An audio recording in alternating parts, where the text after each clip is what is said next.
You let one ant stand up to us, then they all might stand up.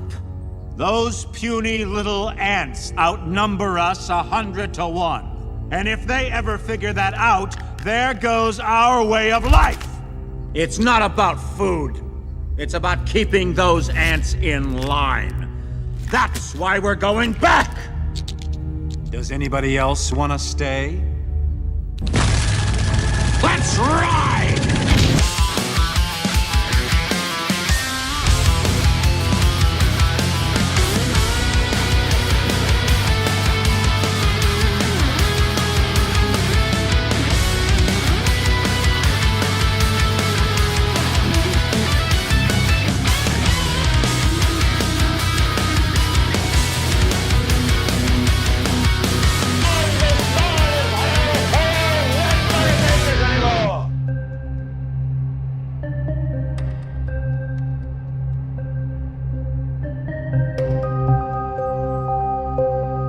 It's good night. It's a nice night. It's just kind of like a average night. Not too cold. No real weather to speak of. We got no snow. I check all the time. This time of year, you know, I still check for snow. Anything? 7-day forecast? 5, 3, 10-day forecast? 40-day forecast? Is there anything? Because at this point, this is, you know, those are your little surprise holidays if the snowstorm is bad enough. But no, there's none of that coming. Next week, I don't think that we're going to be, the weather's going to be getting out of the 20s or the 30s. It's like I say, you get blustery, you get cold, but nothing to play with. So, at least we have each other at 7 o'clock. No matter what, the weather inside the studio is always just right. And tonight we're going to have a great time with Gigi Young, who is coming back. With the first time we spoke to Gigi was back in, I believe, November, right after Halloween. And I immediately got her on the calendar for the new year because, you know what, new year. Always analyze, especially when you're talking to somebody who's always analyzing the way the world is, the unseen world, the people inside of it. You know, what is the symbolic and the importance of turning the page on a new year? Well, I don't know. As I told you, I feel pretty optimistic about this year. I have to, and I want to see what Gigi thinks. I also have some questions for her about free will. Things that we have brought up in the past, but I'm thinking about now a little bit more, and we'll see. We'll see what else pops up along the way. Perhaps some Atlantis, perhaps some Edgar Casey, because I have an eye out for what she's doing, and a lot of things connect. It's just a matter of how much time you have to talk. So she'll be here in a little bit, and I just welcome you all along. If you are watching the show live or on demand, YouTube, Rumble, X, wherever you're watching right now, except like Pilled, because Pilled is pretty straightforward. If you're live, people see that you're live, and that's what I love about it there too. But the algorithms, the spam algorithms, are killing live streams. Other things are doing pretty good. That's why, you know, more people are finding the show through shorts and medium length content. But live streams, that is just the essence of everything. To be live, a live broadcast, walking that tightrope. It's what it's all about, at least for me. So they are pushing streams. Everybody is, with likes, with comments, and with active chats. So if you lurk, I disappear. So let's jump on it, babies. That's what I want to see. Jump on it. Roll call right now. Let everybody know where you're from, how you're watching, your social security number. And then also, just enjoy the rest of the night. And since we have a couple of minutes before Gigi shows up, I mean, I remember I have. Oh, on the flip side tonight, I'm going to be premiering. This is going to be fun. On the flip side tonight, what do we have after the end credits? We are premiering the new music video by King 40. It's his newest single. It's called "Superior Eyed Girl," and it's. I've seen it. I've seen most of it. I watched about 3/4 of it, and I said, I've seen enough. We are going to premiere this on the flip side, and we're going to have a fun time. So that's number one. And it just so happens to coincide when on the day that Adrian over at Rise Attire actually put out there. He said, oh, by the way, the new King 40 shirt is out. And this is, again, one of the designs by our friend Kelsey out there. She made, where the hell is it? Hold on. She made a design.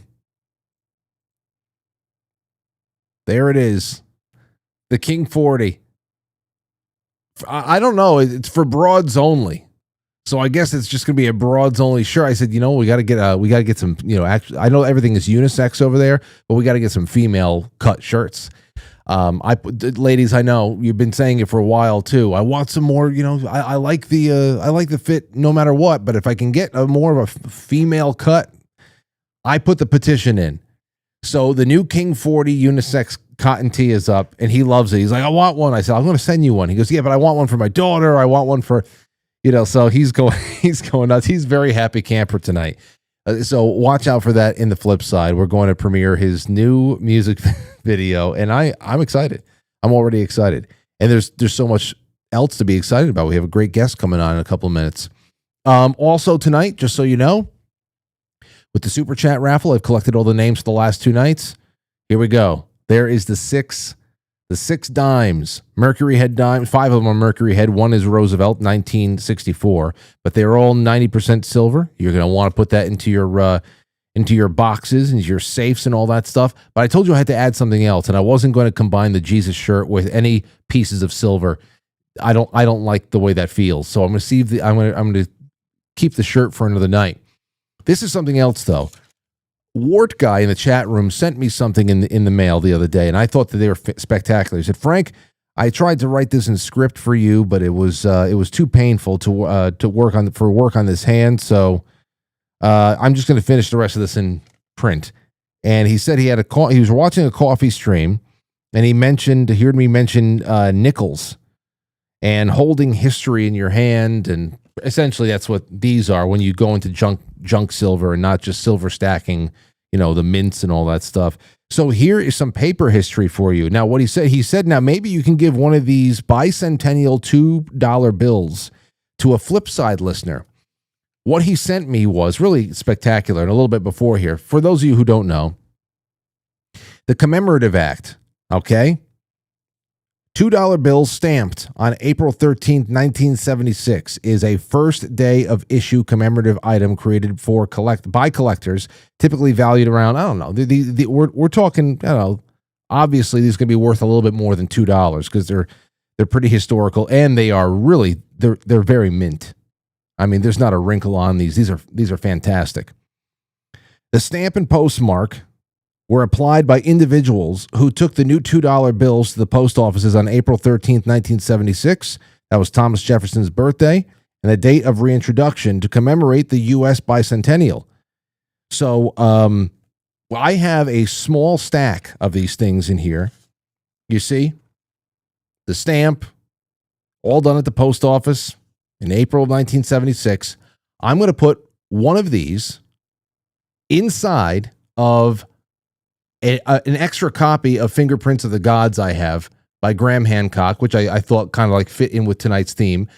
Somebody in recent years gave me a Graham Hancock signed copy, signed to Frank. I guess saw him at a contact in the desert or something like that. So I had this extra copy. It was the first one I have. I'm going to slip this one in here. There you go. It's in there. I'm going to inscribe the book. You're going to get this, the $2 bill, and the silver. If you send a super chat to quitefranklysuperchat.com, YouTube, Rumble, or Pilled. But Pilled, I'm going to give you, I'm going to keep the rest of these, but I'm going to put one more of the stamped $2 bills aside just for a special Pilled giveaway tonight. So there's a second $2 bill that's going to be given away working off the Pilled names when we're in the flip side. Okay, so just let you know, that's what I'm doing. I figured it out. I just didn't want the Jesus shirt to be put in with the silver. And I think it works out better this way. All right, 7:08. 7:08. And when we first had Gigi on, boy, that was a great night. And it made for a lot of great calls, and I hope that we get those calls in the second half as well. There's tons of odd news. I don't want to really switch up topics way too much. I want to pull you guys in for this one, and but I want to talk about quite a bit. How are we going to get through it all? Well, that just has to. We're going to have to just eke our way through it. Gigi Young is a popular esoteric lecturer, celebrated for insights in the occult, cosmic origins, psychic awakening. Since 2006, she has inspired thousands through her popular YouTube channel, in-depth courses, and live lectures that help people break free from the matrix and also ponder some great mysteries of existence itself. And some of those mysteries we've talked about many times, and it never gets old when I bring them up because it's very hard to solve the things that have been around forever. And also, I love getting people calling in that I've never heard from before who may have really great insight and theories about how the mechanics of the universe really works. To whatever degree we can surmise, of course. There's just too many things that are beyond our pay grade. But one thing that I've gotten a lot of interesting input from you guys on has been the concept of free will. And free will is definitely going to come up tonight. I remember back, and I had to go look for it, and it took me back to December of 2023 on this show. I had to go back to December 2023 to find it was a series of episodes that had to do with free will. I had found this article that was focusing on the work of a Stanford University professor, and he was talking about how there was no free will. That was his take on it. Now, obviously, he was. I think he was an atheist, or at the very least agnostic. Doesn't really pay any mind to the balancing act of creation from a biblical standpoint or anything like that. But what we were talking about, what he was putting forward, was that with free will, it's impossible to have free will because of the environments we grow up in, the input we have from people around us, from our experiences, that so much that we are interacting with in our environment dictates and influences our decision making. That experience alone is what meddles with what would truly be absolutely free, uninhibited will. Now, I wouldn't go that far. At all. And we didn't back then. And I remember when Timothy Alberino came on the next night, we had a really good time digging into that one. But it did make a lot of us stop and consider, what is mixed in to the concept of free will that really makes better sense.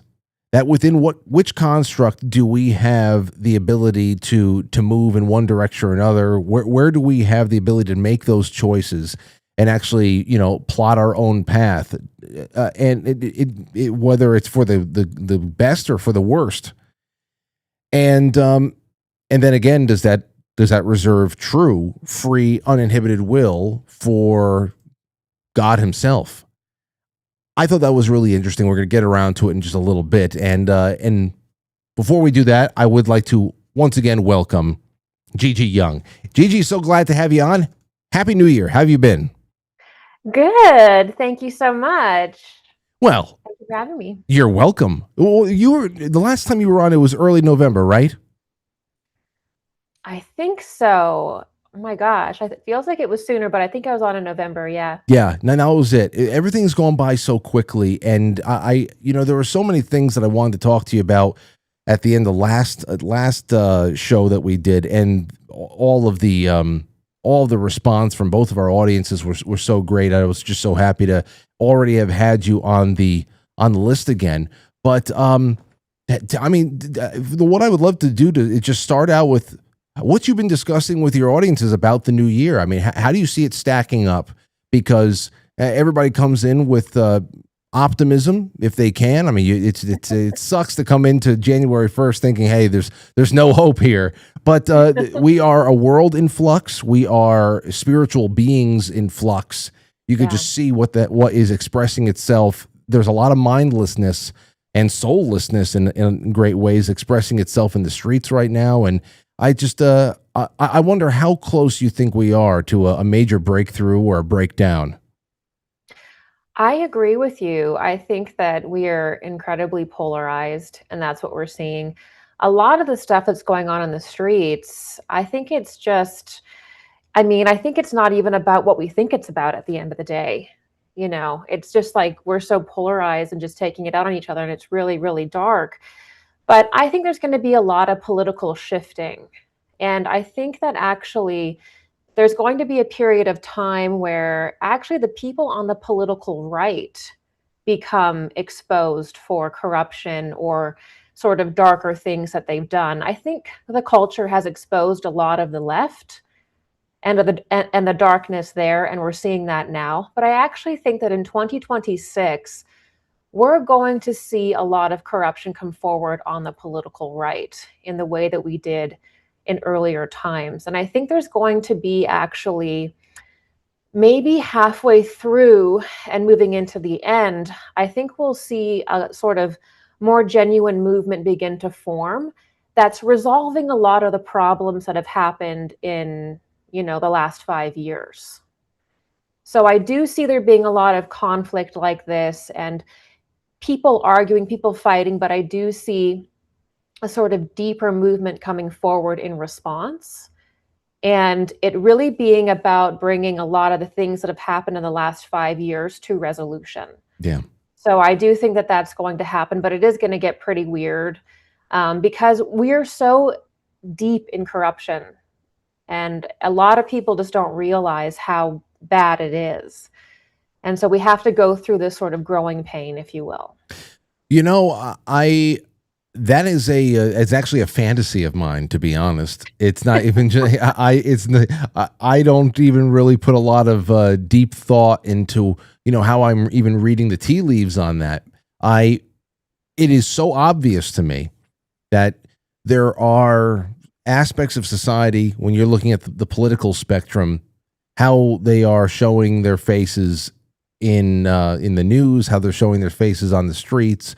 You know, all eyes are on Minnesota right now, and how people are reacting, and how people were even reacting. You and I, we talked a lot about Charlie Kirk and society's how that was pretty much a litmus test for where we were spiritually and how people were reacting to that. When we last spoke, so I see a lot of that. We understand. I understand where we are with the left. But for the most part, like you said, there's been so much exposure, and yet the game rolls on. And here's the rest of us going, well, wait a second. The ball is on a tee. How are the so-called right? How is the moral opposition in Congress and elsewhere? How are they striking out when the ball is on the tee? I mean, you can't miss it. And listen, all of our heads go to the same place. I mean, there is no way that you can trip over your shoelaces this often when you have all the opportunity in the world to make changes, unless, to some degree, you're on the take. And right. And I think that a lot of people hope that everybody that's in on this is hung out to dry at some point. It's the only way to move forward. Oh yeah, there's so many private interests that are actually controlling things behind the scenes. And while you're on this topic, I think another thing that we have to look for in 2026 that we should absolutely avoid and push back against is war. I think that the powers that be would like to push us into war. And I think that that's part of their plan to really, really degrade the country and really the world to a point that it's no longer recognizable. And what we really need is, you know, politicians and people to be actual leaders and have statecraft and have diplomacy. We need to move out of this barbarianism that, quite frankly, Donald Trump does a lot of, and move into real statecraft, real diplomacy. We live in a multipolar world, and we need to be leaders in that world. And what's happening in our own country right now is not something that we should be really experiencing. It's really, I think, a mark of very poor leadership. And that's because there's so many interests controlling things, trying to consolidate power into their own hands. But we absolutely cannot allow war to happen this year, because that's what will really consolidate that power. We have to really push against that. And again, we need leadership not to be going into this like, Trump does at times and other people do, like a child. We need real leadership, real diplomacy, and real negotiating ability on the world stage, real leadership. When people are in the streets, we need a real president, a real leader to come forward and say, this is how we're going to get through this. This is the problem. And it may be difficult, but this is what we're going to do. And we're not really seeing that a whole lot, in my opinion, but that's exactly what's needed.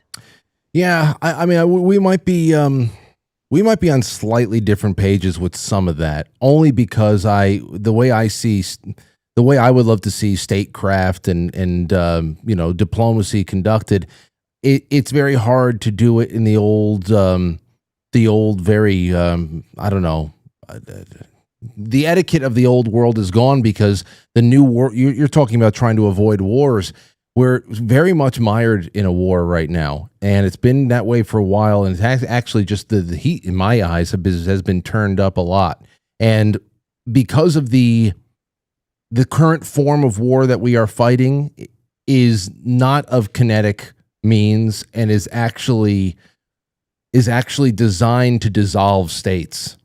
That I agree. That the people who are supposed to be representing states are representing what are now quickly devolving into wards of some kind of a supranational conglomerate that cares very little for the preservation of culture and tradition and everything else like that. So I actually understand why, speak softly and carry a big stick has to be at least a little part of what's going on here, because it's just, you don't even know who the hell you're dealing with anymore. You're not dealing with people in Germany who have the best interests of Germans. You're not dealing with it's crazy. It's crazy right now. But you want to know what you have brought up a lot on your channels recently is the idea of might making right. And I want to get into that because I think it has a lot to do with what we just opened up with. And it's a very Darwinian concept, of course, but at the same time, I don't really see how else societies really form, where if you have you've touched on in the past, but this idea that power justifies dominance in a society, whether it's just maybe a dominant mindset, a dominant tradition, where strength overrides somehow morality. I don't know. I think a lot about this because I see the world that is going to need a little bit of force to correct the type of infection we're dealing with, and I don't know how that all balances out. Like, talk a little bit about might makes right and where you are on that, because I don't know how to separate the two. Right. I think you're exactly right. I think that we are embroiled in so many foreign affairs. Since World War II, how many American bases are in these different countries? Right. Mm-hmm. So it's really a matter of the reality that we do live in a multipolar world, and we do need to start pulling back from that. But how do we do that without being in some way forceful and in some way assertive? And again, in my opinion, it's not about never using force. Right. I do believe in peace through strength to a degree, but I don't really see that happening. I think there's a lot of opportunism going on. And when I say war, I'm talking about a world war, more so than just these regional things going on. I'm talking about a very large scale world war. More so is what I'm saying. But might is right is really kind of a psychopathic ideology. And a lot of people think that everybody operates like them. I have foibles, I mean well, but I'm overall a good person. we have to understand that on a spiritual level and a psychological level, a lot of people drawn to power, and I'm sure your audience knows that, operate from something that's called in the occult, might is right, which means that if I can dominate you, right? If I can dominate you, you deserve it. Mm-hmm. If I can trick you and take your wealth, take your power, take your sovereignty, then you deserve it. And this is how the world has actually been operating. And it's very difficult, as you're saying, to switch out of this. How do we do that? We need some force, right? We can't just be little babies, but we really do need leadership that can really go into these countries that we've betrayed, that we've angered, and really do at least some diplomacy to prevent only a might is right mentality, only this dominance from these different groups that benefit so much from just pure violence all the time, pure dominance. And it's just not going to work moving forward. We really do need to be able to talk our way through things more, negotiate things. We can't live in a barbaric world, which is what the sort of, I think, neocon image is and what it has been for a long time. We do have to transition out of that. So it should be a mix of statecraft with, force, with warnings and needed like that. But it should be a balance there. Yeah, when we talk about the might versus right. If I can get an upper hand on you, then you deserve it. That's actually a great satanic tenet. It is satanic. Yeah, Yes. 100%. And when I think about separating the two, of course, I'm not approaching it from a by the book occult standpoint. I'm thinking more about how, for example, the West was created, and it was largely by the church, is largely Christianity that built up the Europe we knew, that is now being kind of dismantled. But of course, it's not being dismantled because there was a larger, more forceful, more vibrant cultural force that took it over, and that the what was there before was done away with. Of course, the world wars, that was a kinetic engagement that put a lance into the heart of Europe that we're still kind of like, bleeding out from, to be honest. But there is a psychological force that has been successful in getting us to disengage, us being a truly mightier force whose might was largely attached to morality at a time. When you think about the religious culture of Europe and the United States for so long.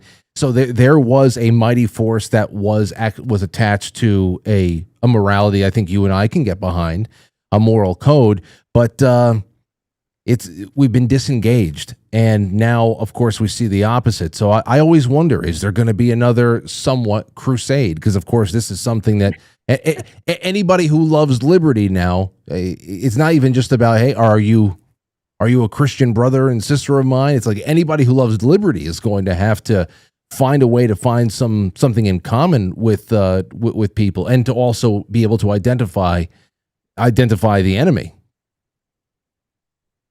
Yeah, I mean, absolutely. I think that there is a cycle to civilization, which people talk about sometimes, which is that they tend to last about 250 years or so, sometimes a little bit longer. So there is sort of a shelf life to civilizations in which they have this peak, and then they tend to become decadent over time. And I think that's what we're seeing a little bit in the West. But there's still a lot to defend, and I think that we will go through more struggles, more kinetic things. We're already seeing that, and it has to be, I think, channeled in a way that's productive, because I think it can go two different ways, where it just obviously leads to chaos and everything dissolves, or we can steer it through that diplomacy and right statecraft into something that's actually good, and have another renaissance and see things evolve in the right direction. So we're kind of hanging pretty precariously right now. And I think we can make it through, but I just think we need the right leadership. I think it's all about leadership right now, Yeah. Well, I that's why I hope that we can at least have a couple of really great victories in keeping media more and more decentralized, but also easier to get a message out and not have it be so tightly suppressed. I think that's the greatest thing that's happened to us in that respect over the last 10 years is just we kind of left all of the newscasters on the outside looking in, and that's been pretty cool. And Yeah. that's been pretty cool. They're kind of like, the sad puppies in the window right now. Yeah, And yeah. I'd No, it's great. like to leave them there. But one thing that comes up with all of this, and I had to set the table for it before, right as you were arriving, was talking about free will, because I often wonder what the role in all this really is and the limits of free will. And I just wanted to ask you about that, just so we can start a whole new topic if you want. But it was back in 2023. I have it in my my notes over here. The professor's name was Sapolsky. His last name was Sapolsky. And he wrote about how he said he concluded the extent to which biology and conditioning can influence our decision making on things really renders free will absolutely null and void. That the fact that just how we grow up and the people around us and the things around us that we learn, that in itself makes us almost predetermined set of choices that we're going to make, and that we're never really wheeling and dealing like free people. What do you think about this before I throw out some of my old thoughts and we see where we go from there? I would disagree with that. Yeah. I agree too. I think that free will has to do with the soul of the individual, and every single person has a mission and they have a destiny, actually. And they have a certain amount of free will within their mission and their destiny, but every single person is free. And I think that even one miracle proves that. There's so many different times where people do these incredible and miraculous things. So obviously it can't all be environment, but this is again, this kind of bizarre materialist thinking we see where the soul becomes absolutely dissolved in the idea of hereditary and genetics, and there is no soul, there is no spirit, there is no destiny. They don't understand free will.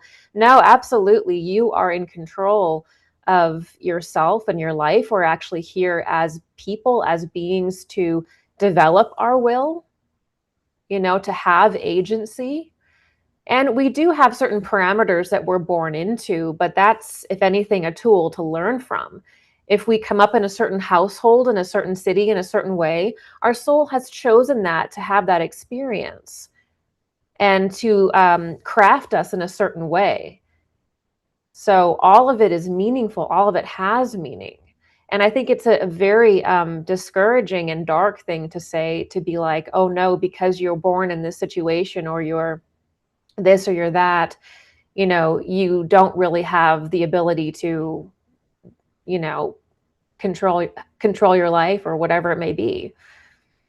Yeah. What do you think? Well, obviously we cannot be free from conditions that we find ourselves in, and so you're just in it, and the influence of those conditions. There's a lot of things that we use. As we travel through life, we just process data and we build up experience, and there's things that almost become presets sometimes. But the more interesting question is whether or not we are free to choose our perspective, and therefore our responses to these conditions, and whether we want to break cycles and do something that is really refreshing and different, bold, sometimes rebellious. That was the whole biblical perspective on free will there as well. There was a rebellion in heaven. There was free will there as well. It wasn't even just us bumbling humans. That was happening with angels. Yes. And whether true, the one question I really had because all of those things to me, it shows that there is a tether, but there is so many directions, as there's so much flexibility we have on this earth, and there are so many things we can do. We can subvert expectations in so many different ways. But it did make me wonder that because of all those inputs and because of those habits and those things that we do learn along the way and how we are, not necessarily pressured, but influenced by people around us, is true and pure free will only reserved for God himself? Only because he would have to be the only thing that is free from every influencing factor that could possibly be around a human being over the course of a lifetime. What do you think about that? I think the way that you're talking about it, to me, it seems like when people wake up and when they start to actually see their behaviors, see your life, I see that as actually an act of God in the individual. So the way that you're talking about awakening and then being able to perceive something and say, this is good, this is bad, that to me is an act of God within the individual, within the heart of the individual. It's the Holy Spirit. When you have that awakening, it's something that Rudolf Steiner would call consciousness soul, but you become conscious of the world. You become conscious of your own inner patterns, what you do that's good, what you do that's bad. You start to look out into the world as we're talking about today, and you start thinking like, oh, maybe the world is a little darker than I thought. You get a kind of strength to you because now you're perceiving the world from a place of higher perspective. So I think the way that we're talking about it, that sense of freedom, that sense of free will comes from God within us. And when people are unconscious, meaning they're not awakened, they don't understand themselves, God hasn't kindled in their heart, I think that you could kind of say they don't really have free will. Because, I like that. I like that a lot. You know what I mean? Because they're not, it's really God that gives that we get that through God. And so when people are unconscious, meaning they're not aware of themselves, they're not aware of God, they're not aware of the world, then they don't really have free will because they're just carrying out these patterns like robots, right? So there's that robotic thing that is a struggle as well. Taking that from an awakening standpoint like that I like that a lot. I really do. That I can vibe with that for sure. And then on the flip side of that, we have just this week we were talking about again a little bit more of what we're seeing in protest world. It's never really about the event at the center of it all. Yeah. Those events, those are dime a dozen. Somebody's going to get shot again sometime soon. Somebody's going to get run over here. So it just doesn't matter. And depending on who gets it next, one side will find it to be a tragedy, and the other side will say it was deserved, and it gets flip-flopped and all that other stuff. And what we're seeing, I asked the question because, especially on the left, the mental and spiritual degradation is so advanced compared to elsewhere too, though nobody's perfect. Was wondering about what decision makings come from. You want to talk about free will and how it doesn't even seem like people have even baseline programming for anything outside of really very limited scripts. Where we're talking about how influence of traditional forms of media and how artificial engines like AI are really, is it possible that AI, that things that are not even implanted in us yet, can be rendering people less sapient? Not merely just influencing them through, uninformed decision making or something like that, but it seems like there's less, just like less identifiably human behavior backing up all of these reactions, and the script is so limited. What do you think about that? Are they actually less sapient? Because I don't think that it can be reversed. So what are they left with at the end? Well, it's like they're sort of outsourcing their thought processes to chatbots and to AI. And so if you're just going to outsource every single thought process, you're not going to develop your mind. You're not going to develop yourself. You're going to be projecting your faculties into a machine. You're going to deteriorate. Because we are meant to contemplate difficult things, or we're meant to challenge ourselves, right? So if we're not doing that, human beings will deteriorate, and it's like we were talking about last time, probably deteriorate to the point where we have no choice but to enter into the machine because we've outsourced all of our faculties to it that we need to, because we actually can no longer think for ourselves or do anything for ourselves.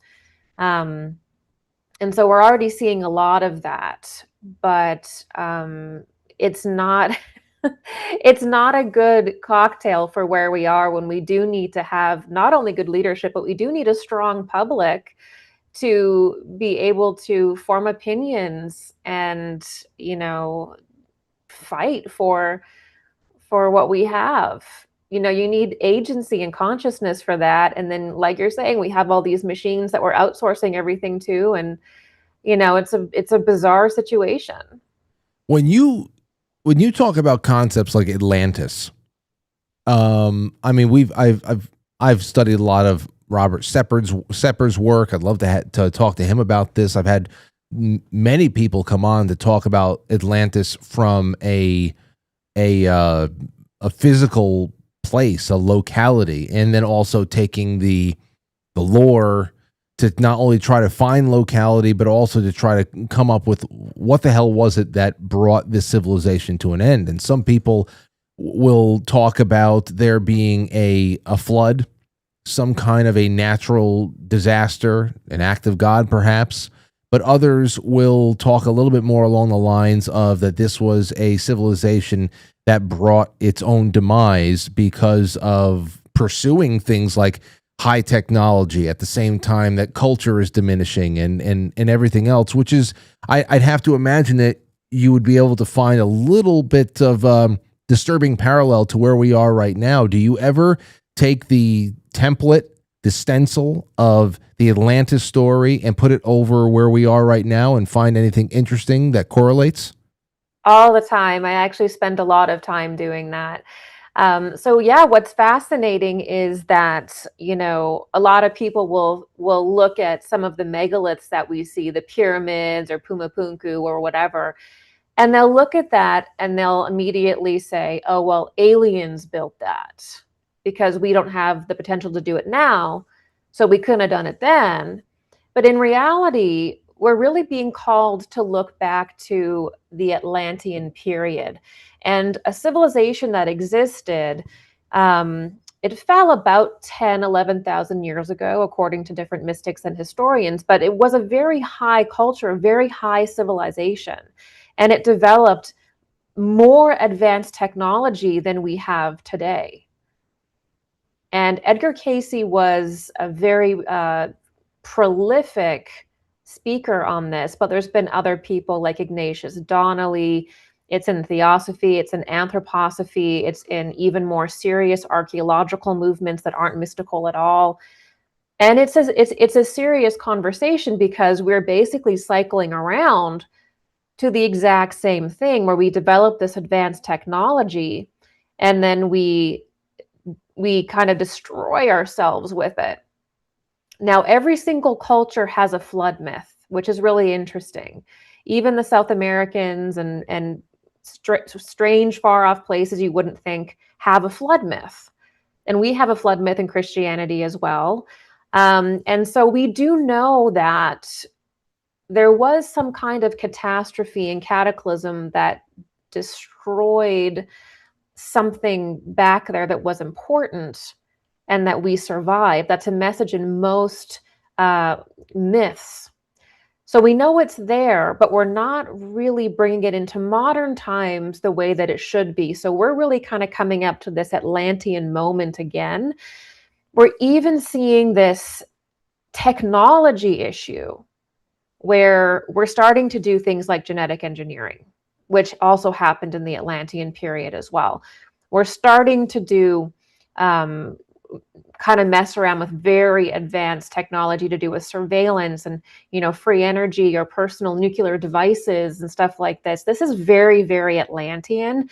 And when you get to that level of technology, it does start to interact with the human mind and with the human energy body. And so it's very important that we approach this very carefully, not to repeat that. And so that's where we are. We're repeating the same cycle in our own epoch. Yeah, I know when it comes to Edgar Cayce, Thank you for bringing that up, because I think that's another great jump off point. We'll get there in a second.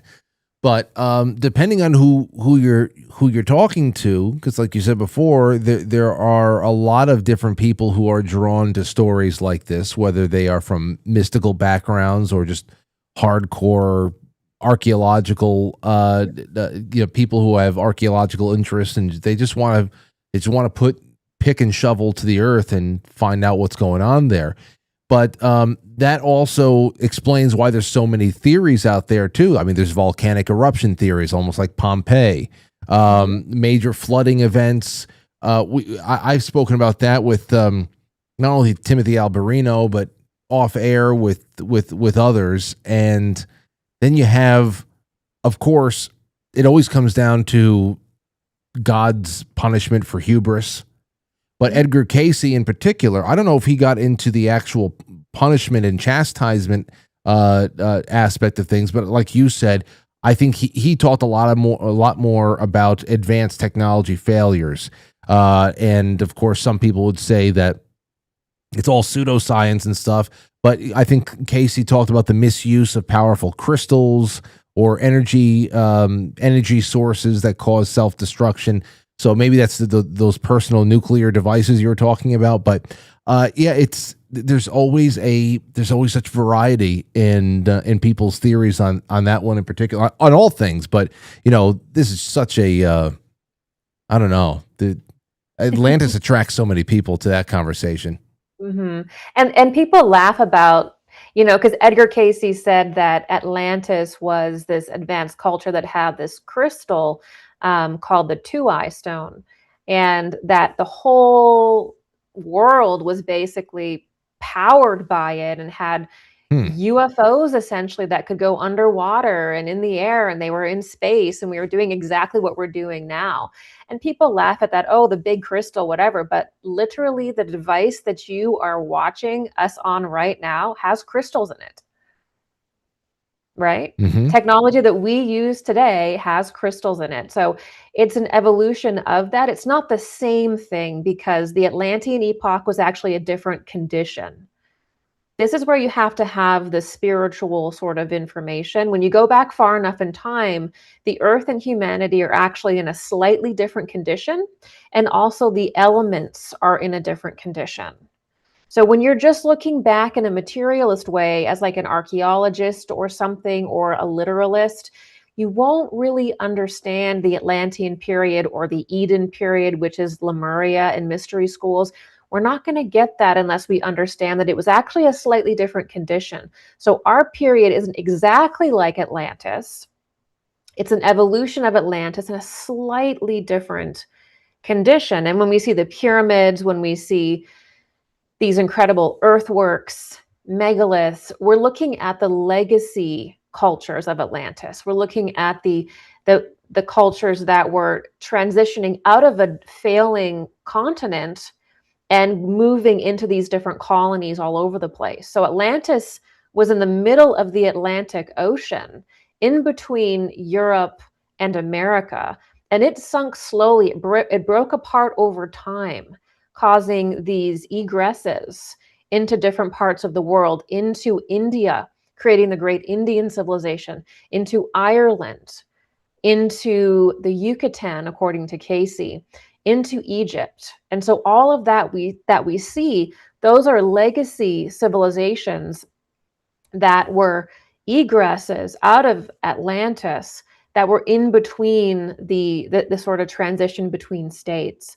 And so it's something that we need to have, that archaeological knowledge and the scientific level, but we really also have to have that spiritual scientific perspective to understand the condition we were in and the condition the earth was in at that time.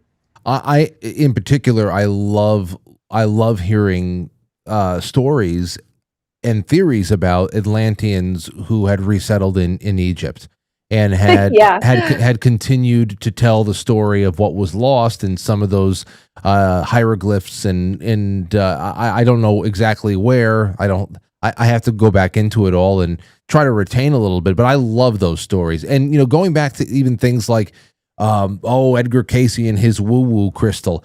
It's true. I mean, it made me think about just Hurricane Helene.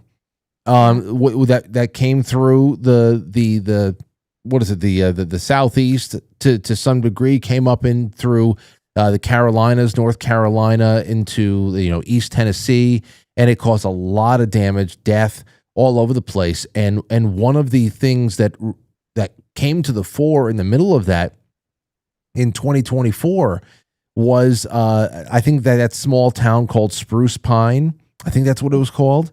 And it made such incredible headlines for a little bit, and it actually had a history of headlines being made where this tiny little town, because of the purity of the quartz that was underground over there, that it was such a high purity quartz crystal deposit over there in Spruce Pine that had gotten just leveled by this hurricane. Some people had, in 2024, around the time of the hurricane, they were reporting that this one storm could upend the entire global semiconductor chip industry for a little while, because some prior reporting on this particular deposit of quartz in North Carolina about a year or two before, some companies were reporting that this tiny deposit could actually be the foundation for the future world economy. So you want to talk about the power of crystals, and we're not talking about oil here; we're talking about quartz. So just throwing that out there, Edgar Casey's woo-woo crystal. I believe it. I really believe it. But, let me ask you this, because we're talking about free will before. What is your thoughts on free will and its relationship with something like precognition? Like, how do they fit in? Because I wondered, is it like a looking glass scenario? If you're looking into the future, obviously Casey's looking into the past, but he was also, there's a reason why his wife had to sit in on all of his sessions after a while, because he was giving people the horses and, lottery numbers and stuff. So he was able to look into the future. But my question is it more like a looking glass scenario where a person is seeing a potential future from a vantage point of a current timeline, prior to changing the will, perhaps? Because I don't understand how these two things can fit together if the future is not fixed, if we have free will, it's not predetermined. I can understand the past, but what do you think about that, free will and precognition? Generally, when a psychic like Casey or any psychic gives a prediction, you usually view it as a potential. So you view it as something that could happen, and every prediction generally has like a certain amount of probability to it. And sometimes as a psychic, you can actually kind of sense how strong of a prediction it is. And you usually don't say anything if it's too chaotic, but in the spirit world, things will begin to form once people's lives and the world has entered a certain, I guess you could say, stage of manifestation with it. Mm-hmm. So there's a certain point where certain things will absolutely happen, but the degree in which they happen can be mitigated, which is why predictions are given. So it's like there's a bunch of forces that are going to coalesce, that need to coalesce, because the earth is really just spiritual forces materializing and interacting. So everything that happens in the battle in heaven happens on earth as well. So you can look at it kind of that way too. I love it. Okay, well, it gives you a little bit of something to think about, because all of a sudden I have all these conflicting thoughts on the whole process. Looking glass is interesting. I don't know how much you've gone into actual physical earthly technologies that, for example, stargates or anything like that, but I like considering them, only because when if you go back into ancient lore of any civilization, you'll eventually find things that were were achieved in some kind of a supernatural or paranormal way that was done just through very primitive kind of ritualistic means, whether it's opening up a gateway somewhere that's not going to be open for very long, and then somewhere along the line a technology is invented that can just keep that doorway open. Or like what we hear about with looking glass technology, that instead of bringing in a seer, you can just look into the goblet or something like that. I don't know, but where are you with technology, rumored technology? How much do you give credence to? Is there anything that you ever heard about, like the looking glass, that said, that more likely than not, this thing probably exists? Oh yeah, they definitely have been, I think, dabbling in creating, psychic technology. I think sometimes they will call it like psionics. And the military has been, across many different countries, has been extremely interested in psychics, in remote viewing, in trying to create different technologies that can predict the future. Looking glass is the most famous lore.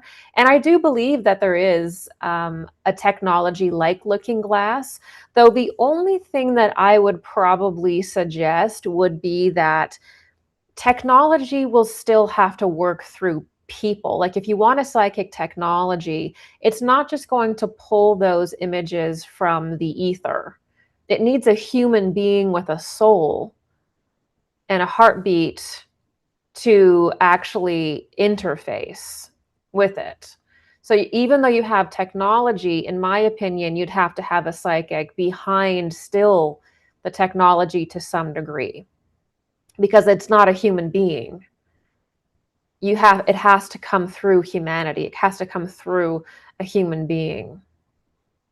So then Does that make sense? Yeah. Like Minority Report, right? Think about Minority Report. When they have this precognition, where they can do pre-crime. They can figure out this person's going to kill someone with a pair of scissors, and then they send out the Minority Report people and they go get that person. Well, when you look at what the technology they imagined, and Tom Cruise is very big into Scientology, which is very much a weird space religion too. When you look at what they've created, they have this pool in it, a pool, and in the pool they have 3 psychics hooked up to machines, and the technology is just showing other people what they see. So the psychics become more like slaves, right? It's actually their visions that are projecting onto the screen. It's just allowing other people to see them, right? Because it has to be that interface. And so that's what I can imagine for that, for sure.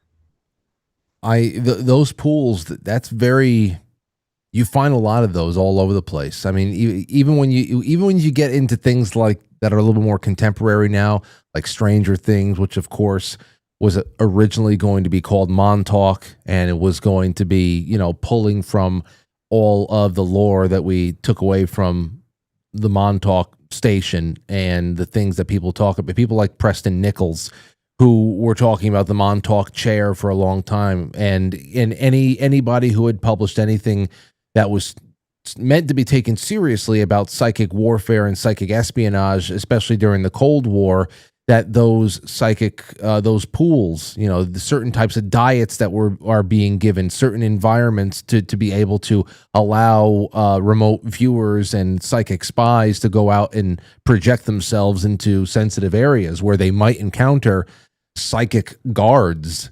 It's just insane to think what might have been going on at the time, and where are we now? Then again, I was interviewing a friend of mine who actually had spent some time at the Monroe Institute not too long ago, and still in practicing just for at home use, diet and preparing an area is very very important. But so when I saw that on Minority Report, and then all of a sudden you start seeing the imagery popping up in so many other television shows and movies, you say, okay, well, there's got to be something here. As far as us being the technology working through us, and there being a spiritual element, and then of course essentially either we being the conduit or some device then becoming the conduit, which is interesting because that's what we talk about with demonic possession of old, and now demonic possession through AI and what's going on in our phones, the portal that is. But when it comes to something like a 5G, now converting, we're being sold 6G is coming.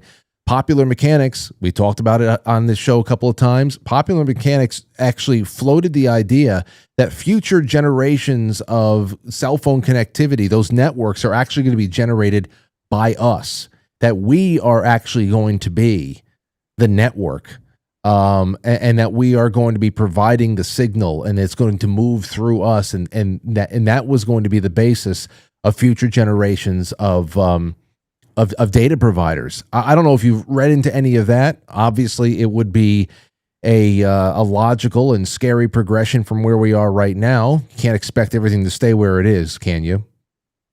That is terrifying. I had not heard about that, but I completely, I think we can predict that that's where they want to take it.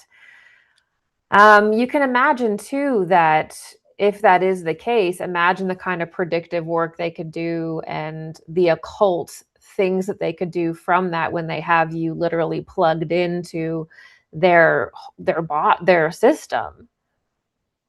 I think you've interviewed Elena Freeland, have you? Yeah, a couple of times for sure. This reminds me of her material when she talks about people becoming antennas and this exact sort of thing. Well, Elena would actually go even a step further in saying that what we have been systematically loaded up with as far as nanotechnology would actually make us more conductive for whatever future operations are going to involve us as components to a greater machine. You think about that with everything else that Elena talks about, that's where that kicks in there too. That us being constantly doused with nanotech that she would talk about. So I think that's the connection she would make. Yeah, and it's I hadn't heard about this, but it's all like it's speculative. Like the way that they put this out here, it's from January of 2023. So we're about 3 years after the fact, but they're talking about it speculatively. But steps are taken all the time. Why not? Right? And sometimes I think they like to have this plan in place, like we're all going to enter the Borg by 2030, and then they'll post those kind of articles, or someone will do a podcast or something, then they'll see the response to it. And then if people don't like it or they get criticism, they'll walk it back too and try to find a different way to promote it or bring it forward or have some celebrity say it's cool or whatever. So I do think that is a sort of testing strategy to release those kind of articles, get their response, and then see how they can pitch this dystopian future to us. Indeed. Well, I am actually very, very excited about 2026. Doesn't mean that the plotters aren't going to keep plotting, but I don't know. I feel pretty good, and I want to stay that way for as long as possible. But Gigi, you're always very wonderful to talk to. I can't wait to do it again. I hope that you will accept my invitation in the future. But for now, why don't you let everybody know what you're working on, when you're going to be live next, and anything else that you would like to bring to people's attention? Yeah, well, thank you for having me. My website is gigiyoung.com, and on Twitter I am Mystic in the Moon, and you can find my handle from there on other websites.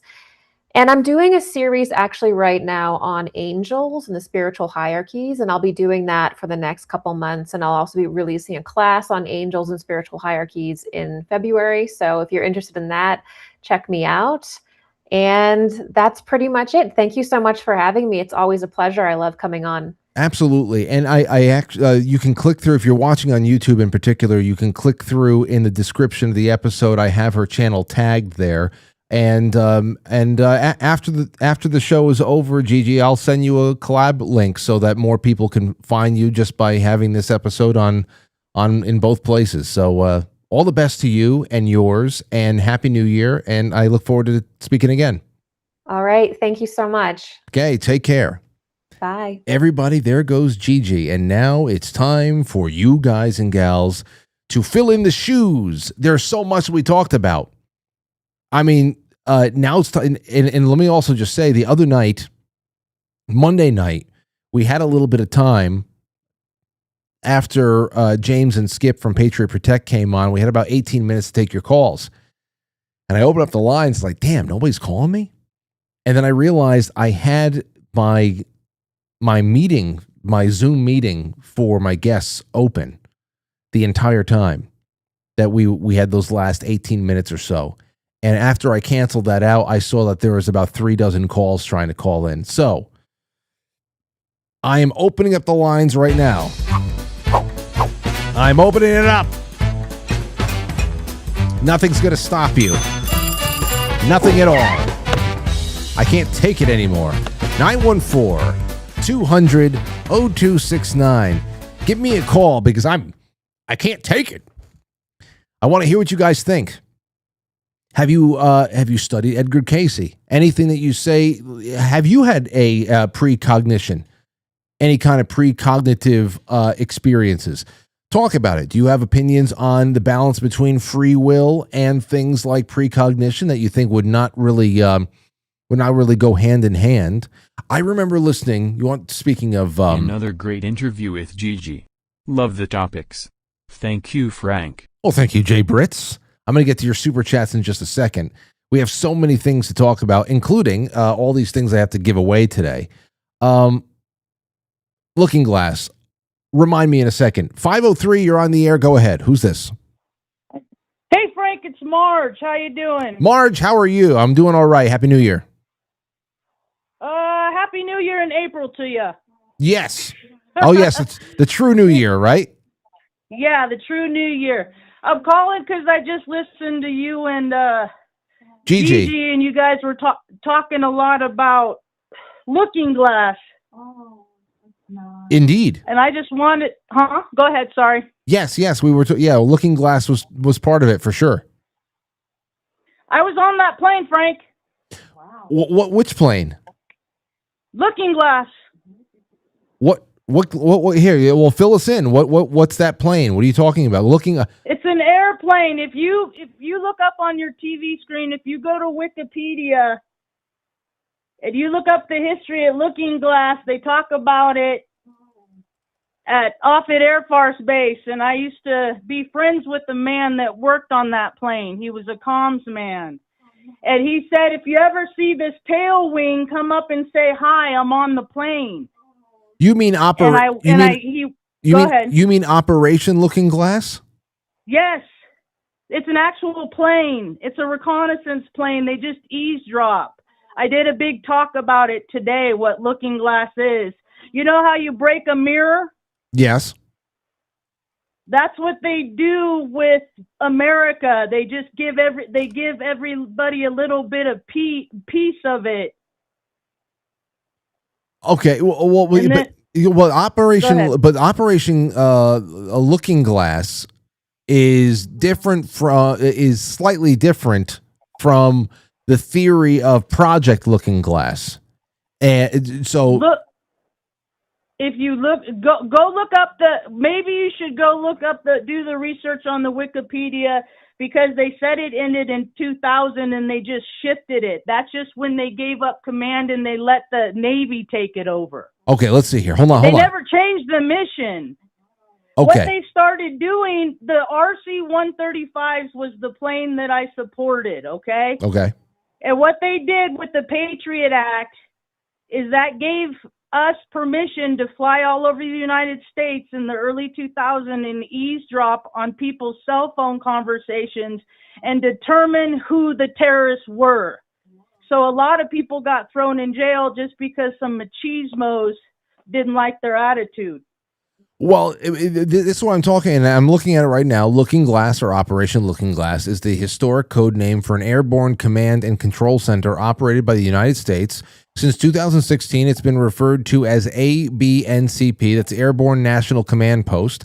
It provides command and control of U.S. nuclear forces in the event that ground-based command centers have been destroyed or otherwise rendered inoperable.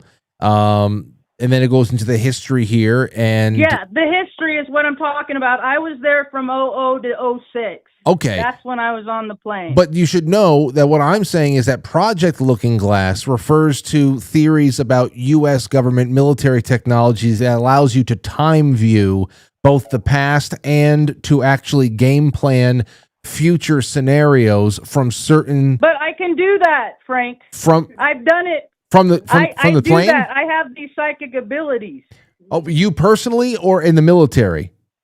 No, I do. Okay. If you go back and watch my videos from 7 years ago, I am talking about the things that are transpiring now based on my frame of reference. What was your biggest hit? Like the biggest thing that you just hit the nail on the head? Is that when I took pictures with my little wedding camera, disposable camera, when I was on Crete, and I took pictures of all the Humvees and stuff and all the planes and all the mission, and I realized what the industrial military complex was, and it's all about control. Well, because I grew up watching the Rockford Files, and there's an episode in that show with the Aryans in it, and that's basically who's running our country right now. Well, I'm going to have the same mentality, not the Aryans necessarily, but that machismo mentality. Gotcha. In all of these control paradigm groups, it's the machismo. It's the man that is denying his feminine energy and overcompensating. Well, please do me a favor and send me a link. Send me a link to a couple of your 7-year-old videos that you think are the most pressing and the most relevant right now. I'd love to go back and take a look at them and maybe share them in the Telegram or something like that. Thank you for the call, all right. Marge. I'm just going to end on this and let you go. Is that I back in 03 when they gave me those 8 anthrax vax. Yeah. They were testing the mRNA on me. I think I remember you saying that. They rolled out the COVID test on everybody else. So I'm the guinea pig. And they wanted to see if I was going to live or die. And so I lived. And now I'm here to tell the tale. So anyway, thanks for listening to me yammer, Frank. I'm glad that you lived. I'm glad that you survived. You're one of my favorite guinea pigs out there, Marge. Thank you. Have a rad day. Peace. Okay, peace. And I still have one more of Marge's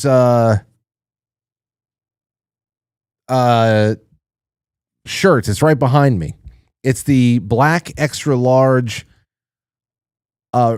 straight people like rainbows too. I have to put that on the block. I really do.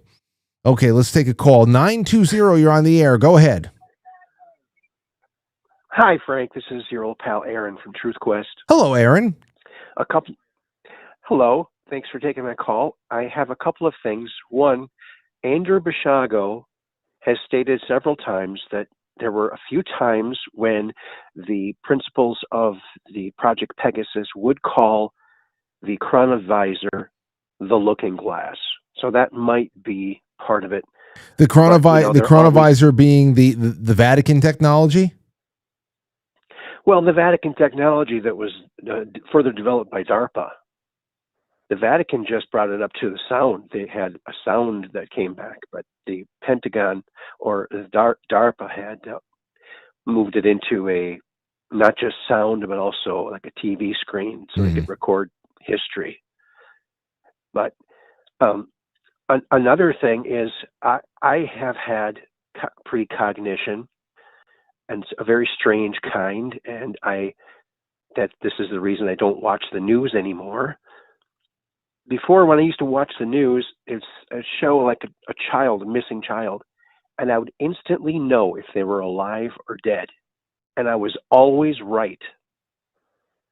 And I remember when they came out with Elizabeth Smart, when their parents had given up on her, they showed the picture, I went, she's still alive. And like a month or two later, they found her. And so I just had this strange ability to know whether someone is alive or not. And I didn't know if it really knew that or just,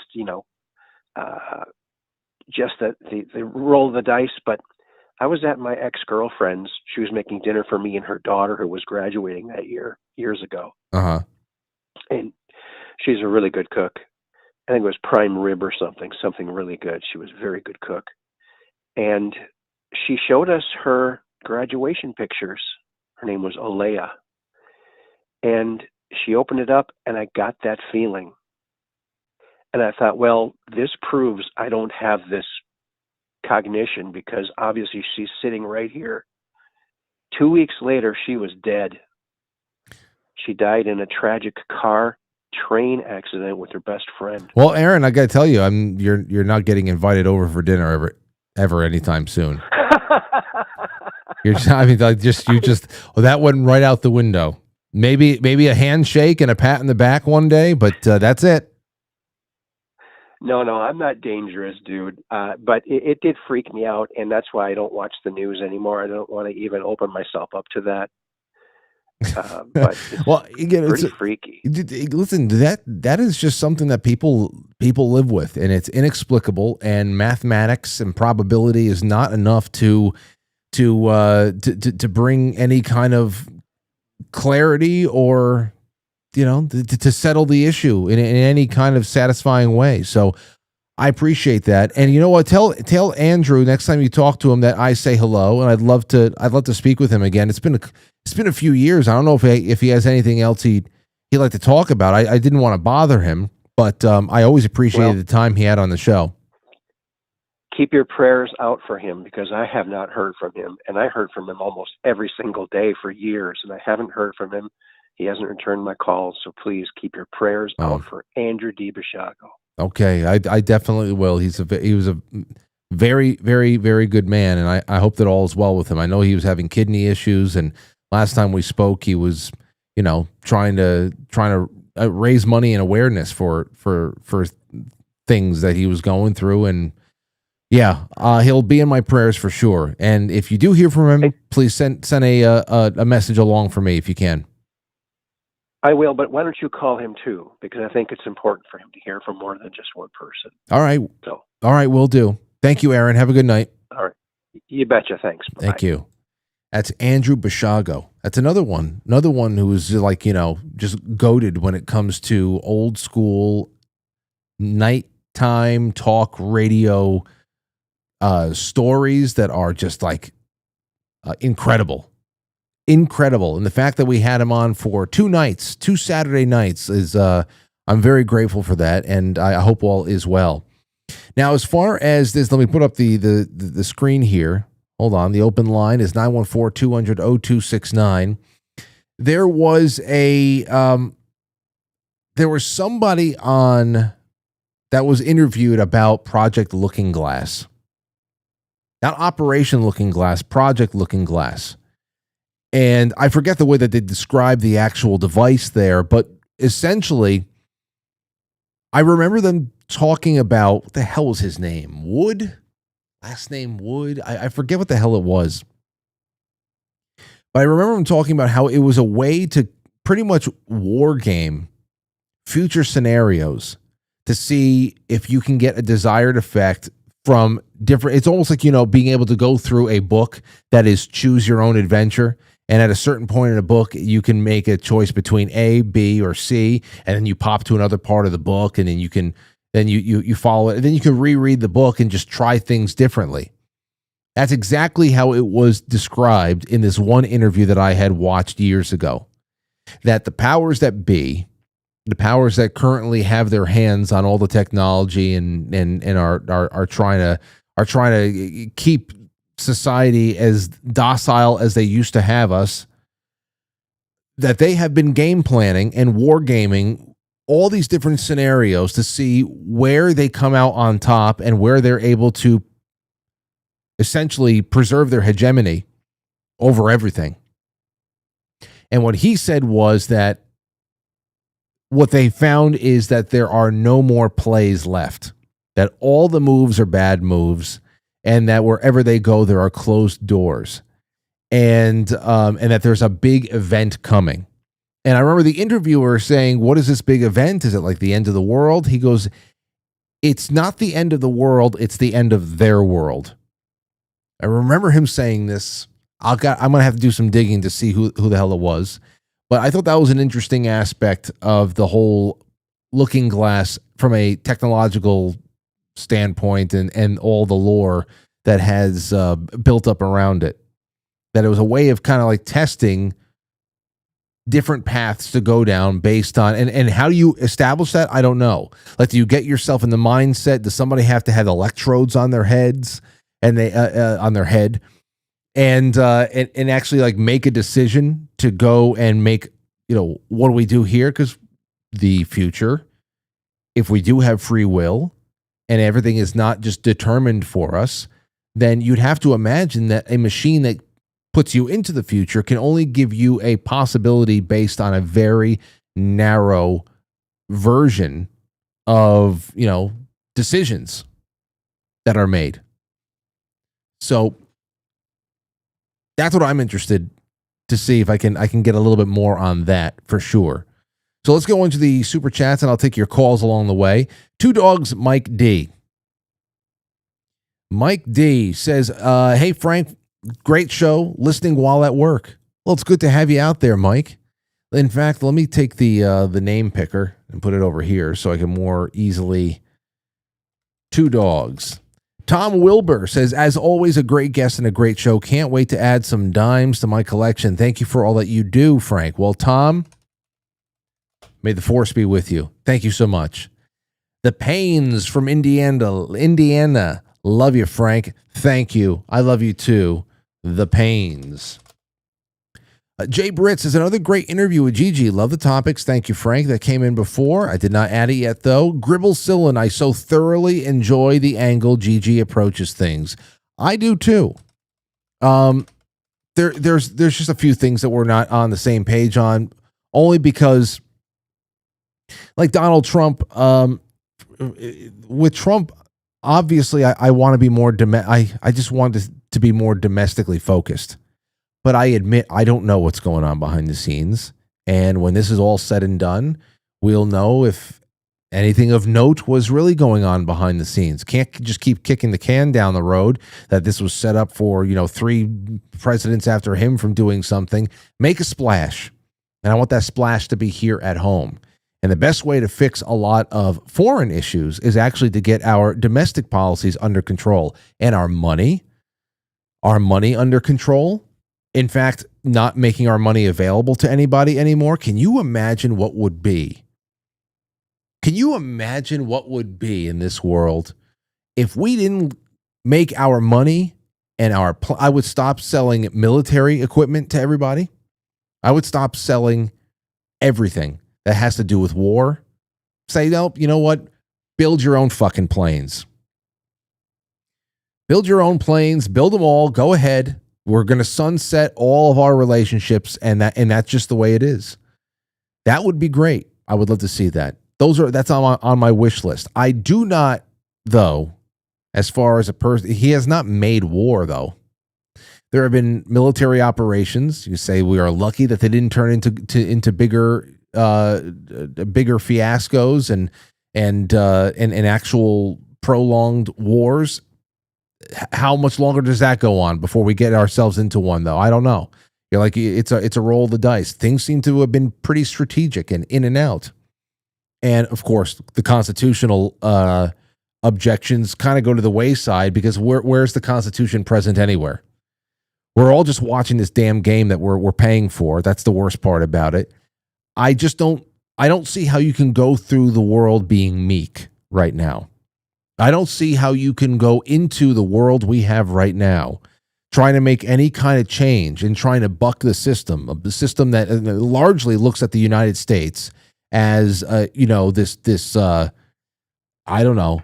You know how like vampires have slaves? They keep a bunch of people like how Dracula didn't actually kill Mina. Came back and just kind of like drank a little bit here and there. You know, the wisest vampires keep people alive for a while. They don't kill them. They just latch on. They have a nice midnight snack, and give them a couple of weeks to repair. Give them a couple of weeks to recuperate. You know? So I don't think that the world, the way that it's set up right now, we can afford to be meek. I think we need to be a little bit more blunt. I think it's okay to drop a couple of F-bombs here and there. I don't give a shit. I don't care.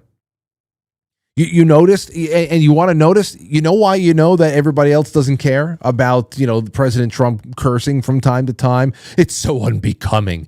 Now they have every mayor, every Democrat holding any small office across the country. And when I say small office, I mean, I know that like the mayor of Minneapolis, a major American city, that's not small office, but still, compared to everything else, everybody is falling over themselves to say the F word or, the shit or bitch, or everybody is trying to find a way to drop it. Like that guy Frey, that mayor who told ICE, get the fuck out. He knew all day. He was practicing dropping the F word. All day. There was no reason to drop it. It didn't make anything more effective. He could have just said, I want ICE out of here. Enough is enough. It would have been just as effective. Not effective at all. Just as effective though. But he wanted to sound like he was angry and ballsy and like cool. And it just fell flat. And what is he doing? He's trying to be like Trump.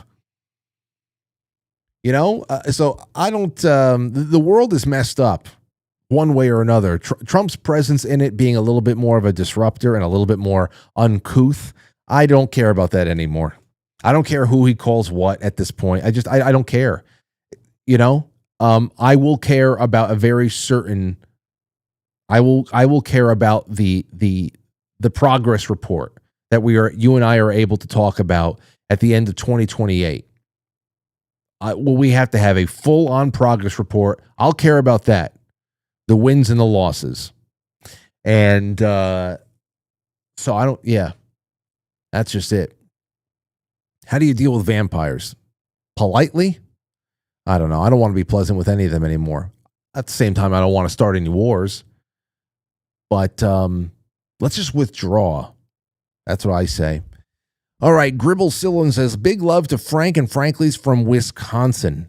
I can't wait to do an unboxing from Wisconsin. It's coming our way. I'm telling you, I'm going to do an unboxing. I'm going to do it with Aurora, probably from home. Hydro Seam says, 10 plus year listener. Doing my anti-lurking duty. Put me in for that silver, please. And thank you. Have a wonderful evening, Frank. Hydro Seams. Wow. 10 plus years. I can't wait. I just want to bring more and more people in. 817, you're on the air. Go ahead.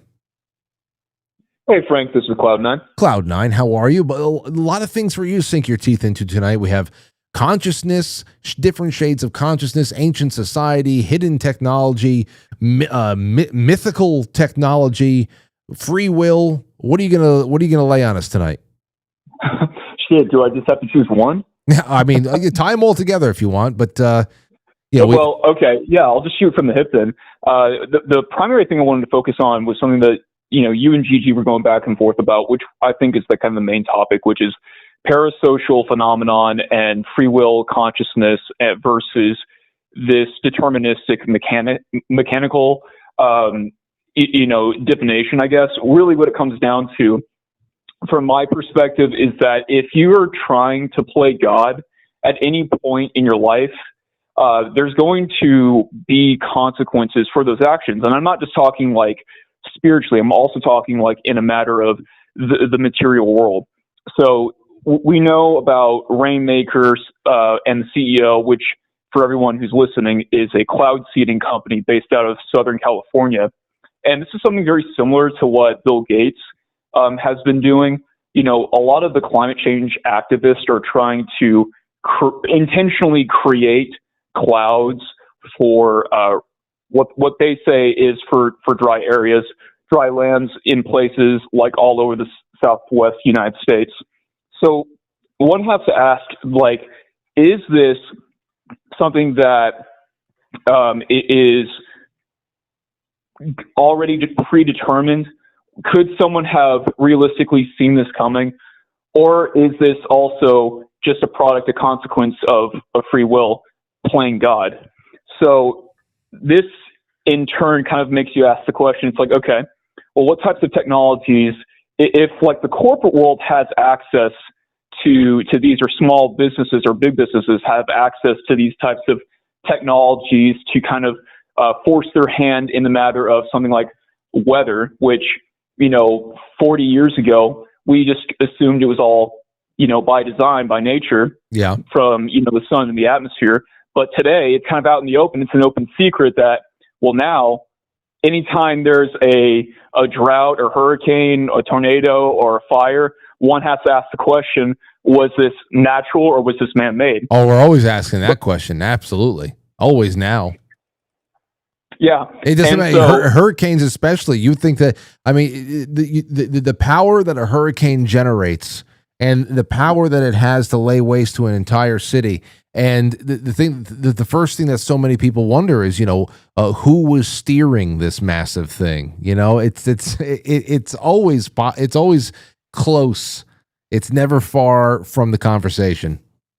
Right. And then as it relates to, kind of this idea of like seeing precog, seeing things before they even happen, future events.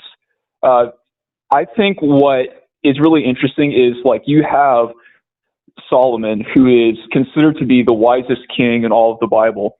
And the first thing he asked for from God isn't to have more riches or to have more women, is to have more wisdom. And so as a result of this, God allows him, at least from the Christian paradigm, from the worldview of Christianity, you have someone who asks something so, off the beaten path of what you would assume most kings would ask for.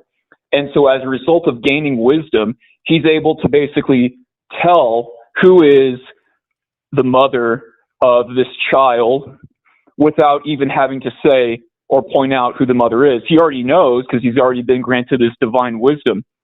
So one can naturally assume, just based off of that, even if you haven't necessarily tapped into the spiritual world or the spiritual realm, one could naturally assume, just based off that story, that when you set your mind towards God, towards the divine, you try to keep yourself in a, morally upright path.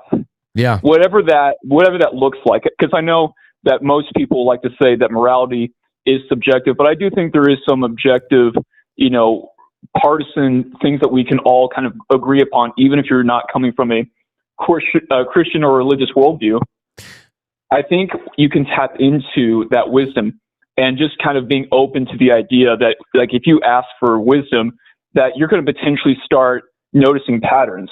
And so once you start to notice certain patterns in human behavior or psychology, that can start to open the door between the spiritual world, psychology, and then just kind of manifesting into the material, if that makes sense.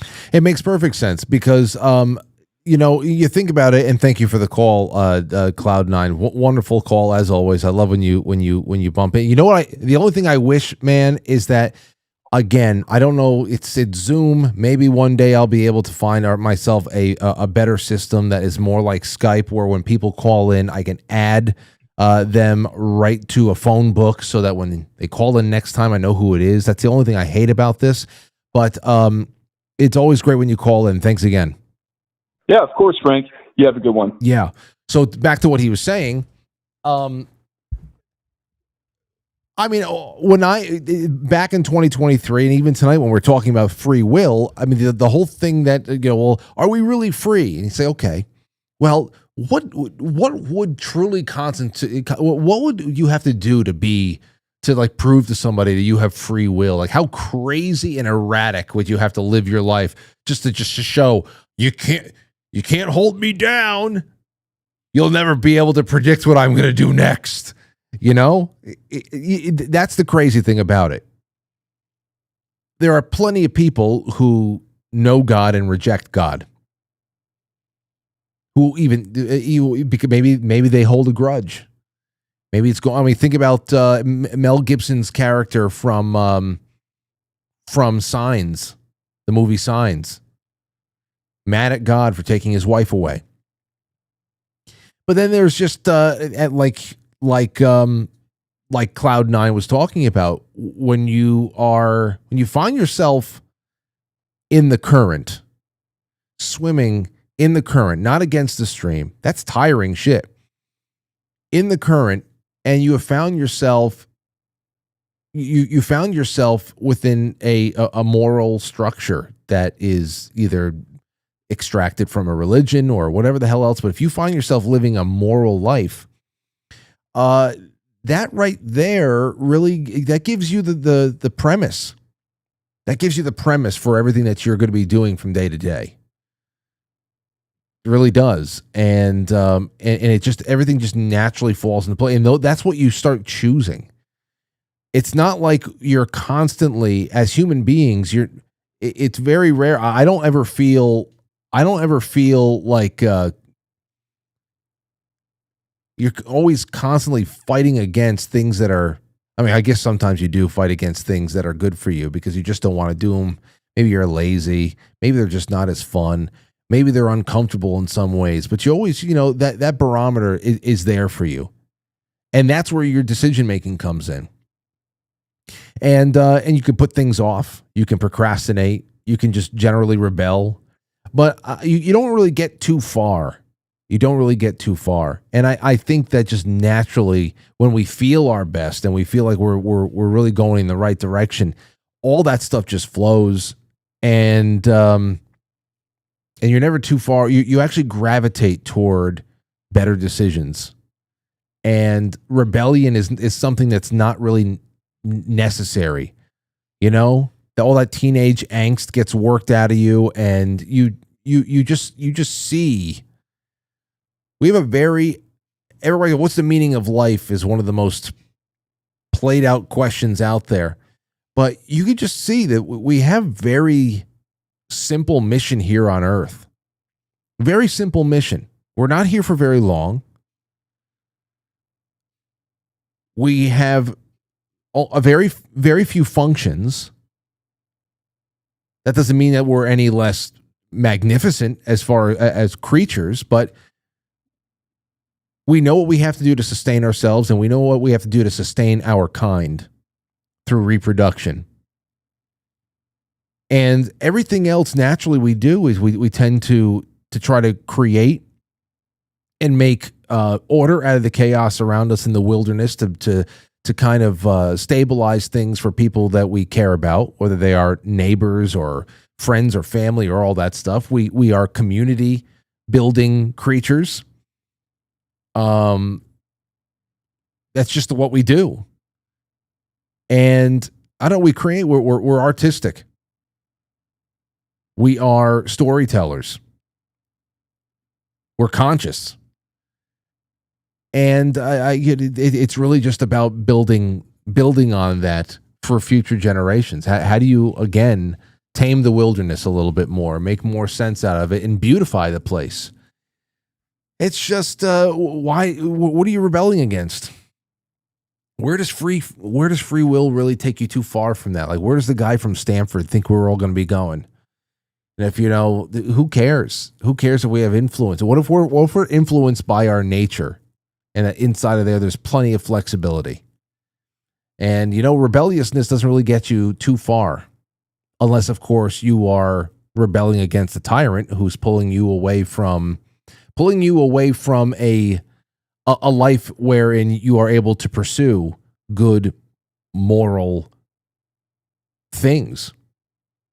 You think about when we have to put down the rake and the hoe, and we have to pick up the sword over the course of human history. That's just that's there for you to consider. So I get you, and I love those analogies that Cloud9 brought to the show tonight on that, about just being in that flow. Those are the choices you want to make. Those are usually the choices you want to make.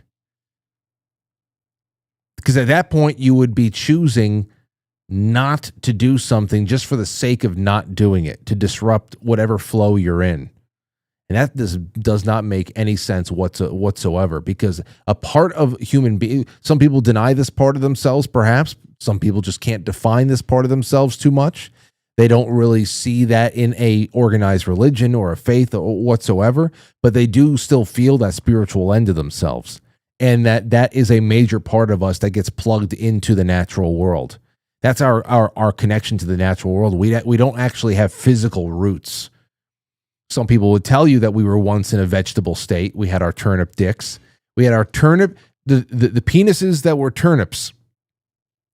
But that's not how we root anymore. It's a spiritual root.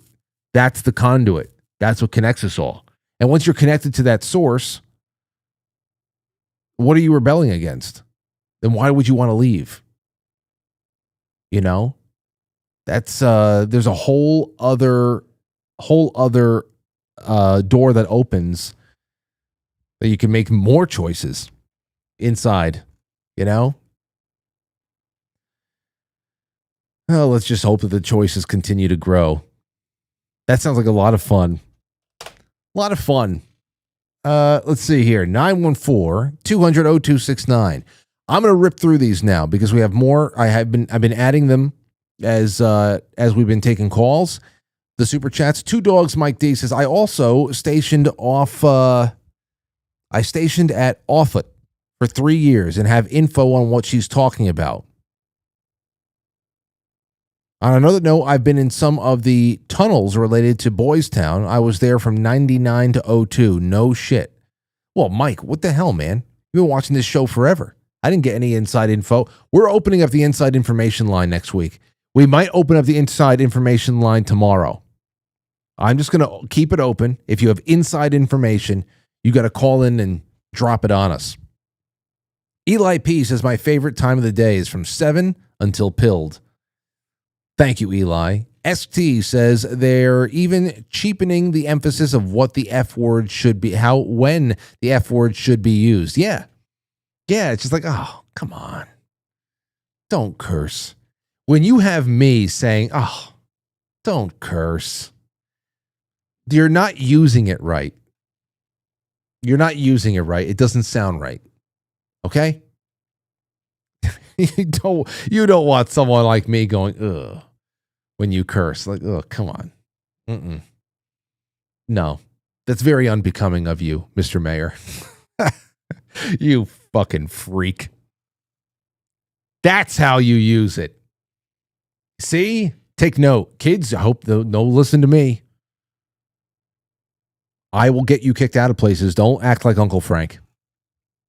Don't listen to me. Listen to mom and dad or auntie and uncle, grandma and grandpa, whoever you're with tonight. Don't listen to me. Very potty mouth. I told Aurora the other night, kids, if you're still out there, I don't know why. The other day, I took Aurora real quick. We were waiting for a company to come over. I said, Aurora, you want to come with me to the coffee shop? And we can pick up some iced coffee? Because I wanted to get a cold brew because we didn't have enough time to brew coffee and ice it down overnight, so we had none. I said, you know what? I'm going to go. I haven't been to see our friends at the coffee shop at Port Rush in a while. I said, let's go get some cold brews. You want to go to Port Rush? He goes, yeah.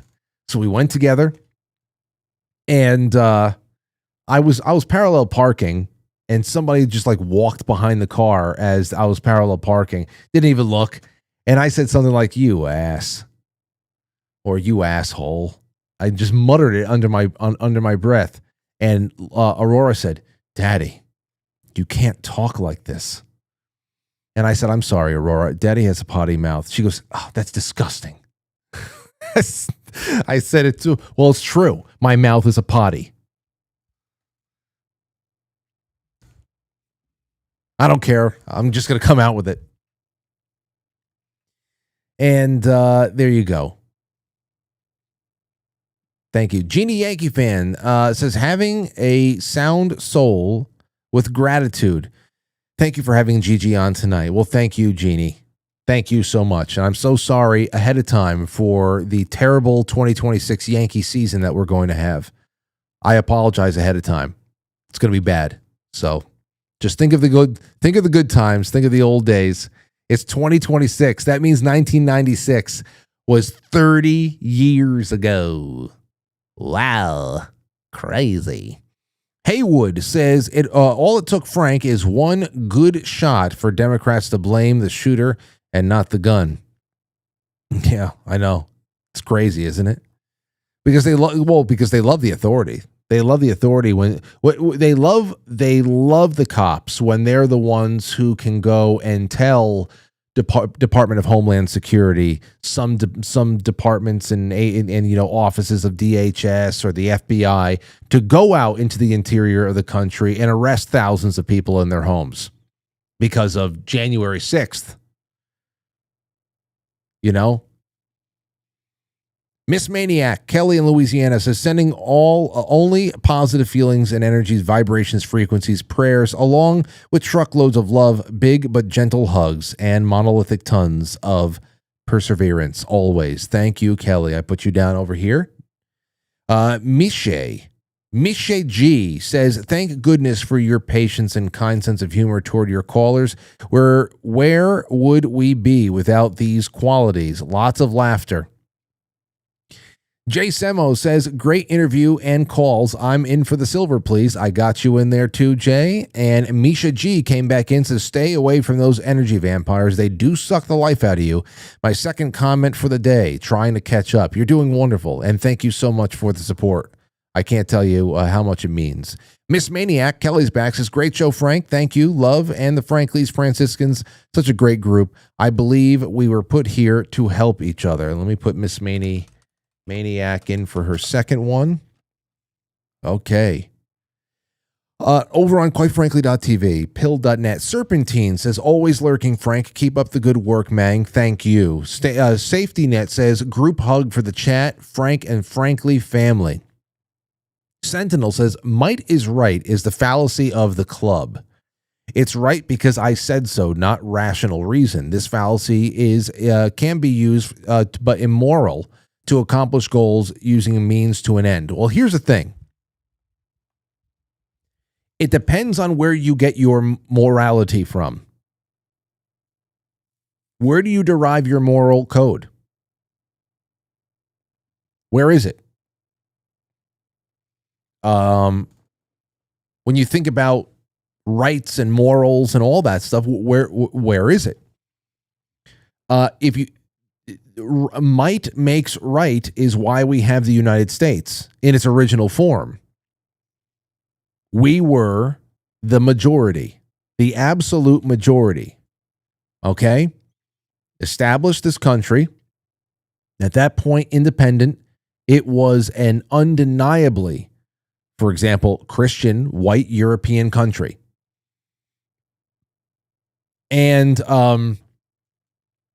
at that point, that is the basis. That is the moral, ethnic, and historical basis upon which all of our founding documents and the construction of our government itself and the way that it functions was built. That's where it was.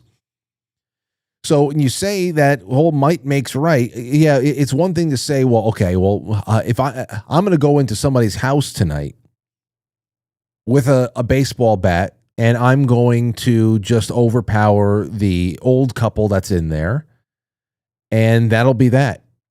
It's my house now, because you can't fight me off. Now, I'm not talking about anything so warlike, though war did establish our country over here.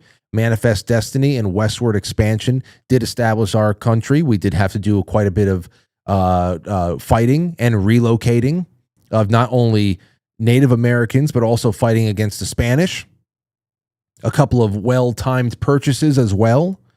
I mean, it was our way or their way. We had the power, the technology, the manpower, and we had the mandate in our minds.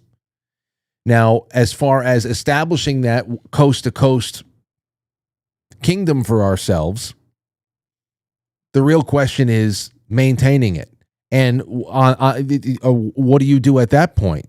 Do you give up the mandate? Do you surrender the culture and all the reasons why you established the country in the first place? That makes no sense. Which is why I say that, we are fighting a war right now. The thing is that nobody could have possibly ever rolled up on us amphibiously and invaded us and just fought us for it. That would have never happened. So the war that we're in the middle of right now is, first of all, very old. We're generations old right now, this war. It's the longest fought war ever. It started in American classrooms. It started on television, all that stuff. These communist front groups, everybody, the counterculture movements. That's what we're talking about there. Inverting the purpose of men and women, inverting and debasing the foundation of American families, destroying people across the basis of race and class and everything else through government programs that are meant to be temporary but never go away. I mean, nobody could have identified it as a war at first. Nobody could have identified it as a war at first. And now the talking points are just straight up things like, we have to find a way to get rid of whiteness. That's where we are right now. Okay?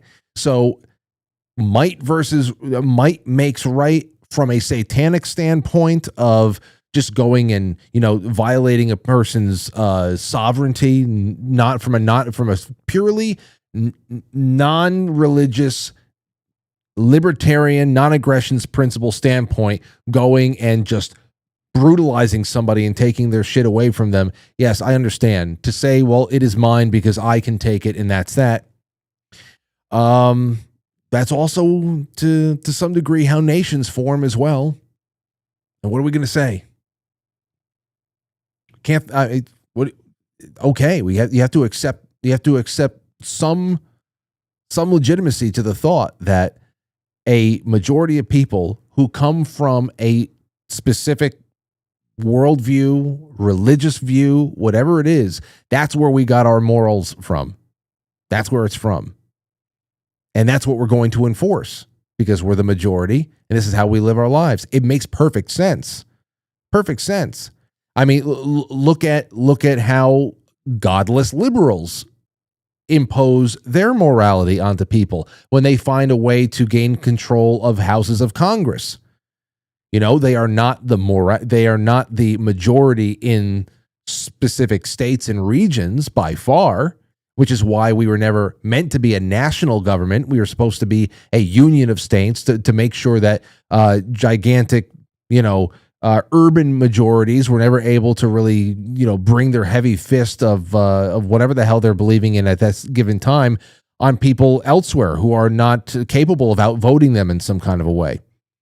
But that's all been, the Civil War made us a national government in many ways because secession was completely out of the question, even though it's part of our nature as well. It's just one of those things. Why wouldn't you? Why would you be against somebody, a large group of people? That's it. I would love this country to be dominated by people who think just like me.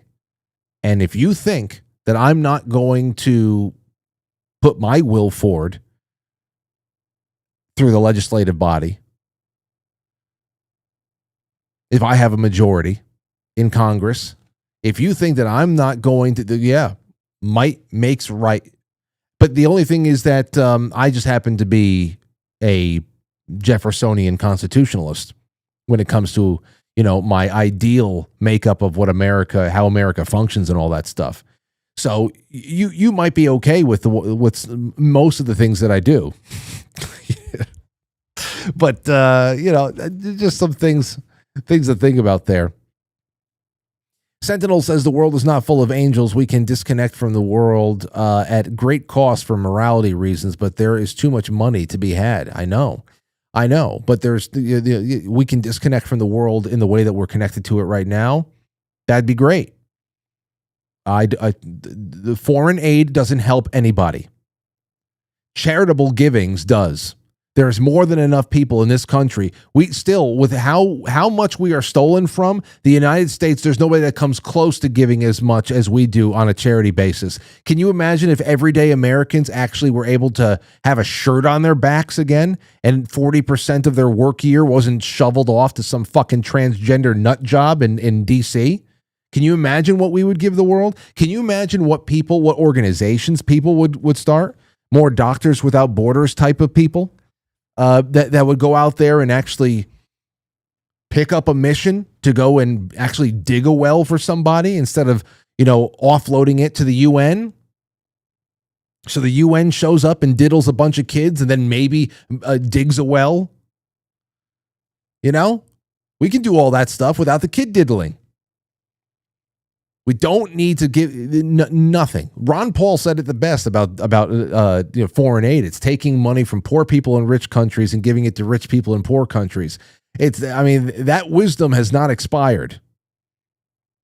That's got to go. Being the engine for everybody's regional and non-regional wars has got to go. Being the engine for everybody's graft over here in the United States. Think about all the hundreds of billions that are being spent that are actually improving nobody's lives because they're all just being laundered into local, regional, national campaigns, sent off seas somewhere else, probably building a bunker somewhere else for whenever the world shifts on its axis. I don't know. Oh man, yeah, I'm pulling the plug. I'm pulling the plug on it all. I'm pulling the plug. Deansy. I got you in there, Deansy. And Sentinel as well. Delona. Deansy says, I will squeeze every fraction of penny out of those dimes with my butt cheeks. Happy Hanukkah. Oh. Wow.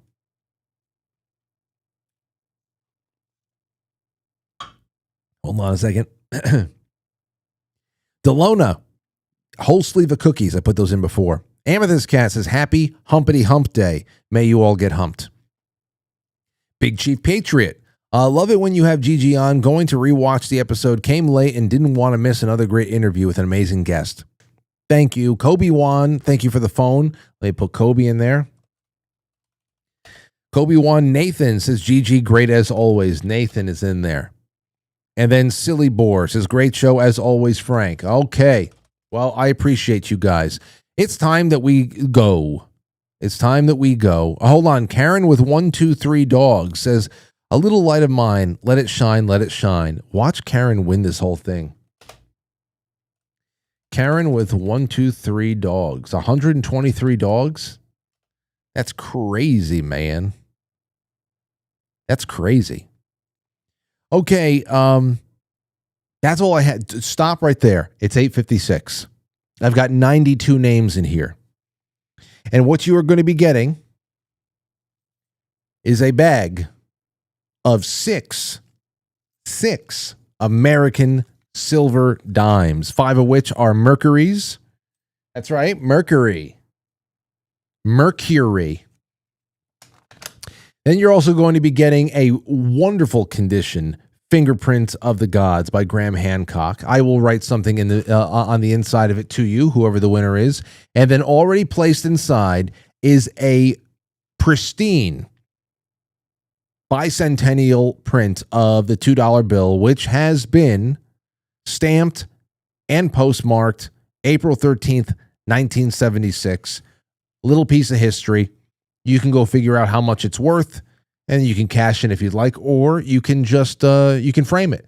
It's the 250th anniversary this year. So something from the bicentennial is nice, plus the book and the silver. And I'm going to give away another $2 bill on the flip side. Let's see who wins it. All right. Jay, please give me a drum roll.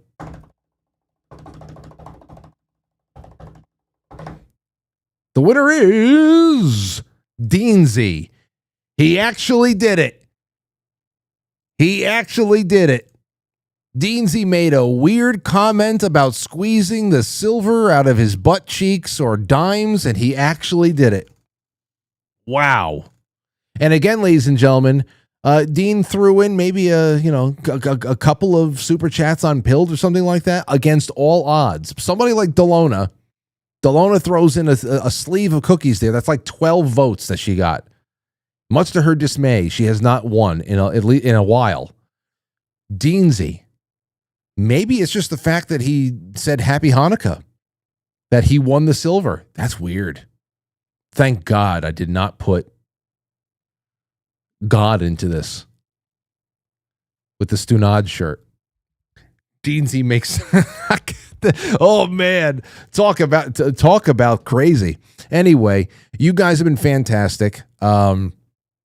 I'm looking forward to tomorrow. It's a Thursday night. I have a couple of really great topics on hand. I might even ask a friend or two to stop by, whether it's on Zoom or otherwise. Who the hell knows? But I hope you're here, 7 o'clock, and please leave some comments in the comment section. Share it with people. Leave a like before you leave. It's a click, no matter where the hell you are. YouTube, Rumble, anywhere where it has a like button, do it. And for the rest of you, head on over to the flip side, because I'm going to premiere King's music video, Superior Eyed Girl, and I'm also going to give away a special flip side $1 or $2 bill. So I would love to have you there, and thank you so much for supporting me, and I will see you tomorrow. Hard work pays off, and loving you all down. Good night. I didn't do it. I did it again. I have failed myself twice. I'll catch you on the flip side. Oh, thank you, everybody. Quite Frankly is filmed before a live studio audience. And now our super chatters. Oh, there's too many of you to list tonight, but I just want to say thank you. Thank you. And for those of you who are monthly sponsors and YouTube members, wherever you support the show in a monthly fashion, keep checking the members only section. There's so many great things there. If you're part of the book club, read until the end of chapter 29, and more coming your way. Become a member, become a sponsor, and sponsor me in my 20th year of broadcast. Let's make it another 20 years. Thank you so much, guys.